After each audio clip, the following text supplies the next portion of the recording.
जय श्री राम, जय महाराज जी की। नीप करोरी में महाराज जी ने अनेक लीलाएं करी। उन्हीं में से एक लीला अभी मैं आपको बताऊं।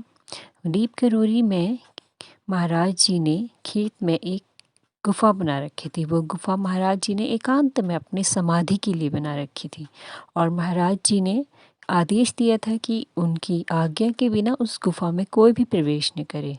बस एक गोपाल नाम का बहेलिया था जिसे बाबा जी ने स्वयं चुन रखा था कि वही सिर्फ बाबा जी के लिए दूध, फल व अन्य भोज्य पदार्थ लेकर आएगा। वह उसे बाहर रख देता था, गुफा के बाहर रख देता और बाबा जी उसे वहाँ से ले लेते। बाबा जी कब उस गुफा से बाहर आते स्नान आदि के लिए, यह कोई नहीं जान पाता था। एक दिन जब गोपाल बाबा जी के लिए दूध लेकर जा रहा था तो वह अपनी ही धुन में गुफा के अंदर जा बैठा, परंतु वहाँ का दृश्य देखकर वह बहुत भयभीत हो गया और दूध का लोटा वहीं फेंक कर बाहर आकर गुफा से बेहोश हो गया। उसने वहाँ देखा कि बाबा जी लेटे हुए हैं समाधिस्थ से और उनके वक्षस्थल पर चौड़े चौड़े फन वाले नाग लौट रहे हैं। ऐसे थे नीप करोरी बाबा।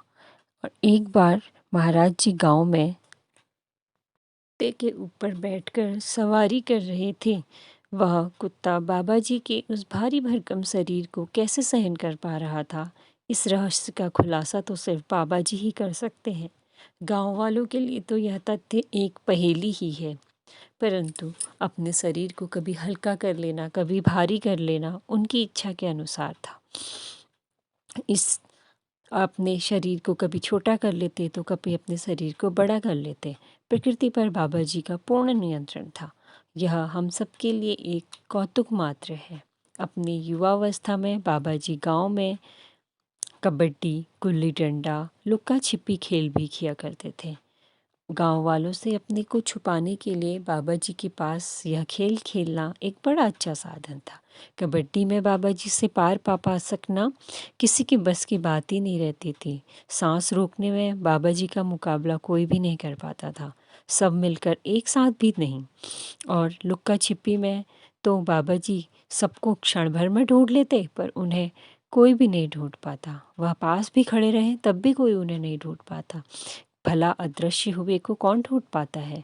और तभी वे एकाएक सबके मध्य प्रकट हुए दिख जाते थे। महाराज जी के योग के ऐसे रहस्य तब भोले भाले ग्रामवासी क्या जान पाते। जब गर्मियों में आम की डाली पर आम लगे होते तो बाबा जी शर्त लगा लेते और आम गांव वालों से शर्त लगाकर सैकड़ों आम चूस डालना उनका एक नया कौतुक होता। इस योगाग्नि में इतनी संख्या में आम समाहित हो जाते कि किसी को खबर भी न रहती। ऐसे थे हमारे बाबा। उनकी इतनी सारी लीलाएं हैं जिसको श्रवण मात्र से ही हम कृपा के पात्र बन सकते हैं। और महाराज जी से जुड़े रहने के लिए इन कथाओं का श्रवण करना हमारे लिए सौभाग्य की बात है। कितनी अच्छी बात है कि आज उनकी सारी लीलाएं हम सुन सकते हैं, पढ़ सकते हैं और उनके दर्शन भी हम कर सकते हैं। जय श्री राम, जय महाराज जी की।